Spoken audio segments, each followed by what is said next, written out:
A legal battle is playing out in a Delaware bankruptcy court over who actually controls the Pleasance power station.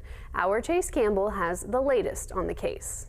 A bankruptcy case filed by the operator of the Pleasance power station last month has evolved into a corporate power struggle over who actually controls the plant, with the plant's current management and the leadership of its parent company each lobbying misconduct accusations at each other in court filings. Attorneys for Omnis Fuel Technologies, the parent company of Omnis Pleasance, the power plant's owner, filed motions in Delaware bankruptcy court last week asking the case be thrown out entirely. They claim the bankruptcy was filed in bad faith, timed just one day after Omnis Pleasance lost a court fight in West Virginia over who's really in charge. They argue the plant isn't in financial trouble at all, pointing to millions in cash on hand and robust revenues. And they claim that the current CEO and the manager who appointed him are too closely tied to the plant's lenders, accusing them of colluding with those lenders and cutting the plant's owners out of the loop.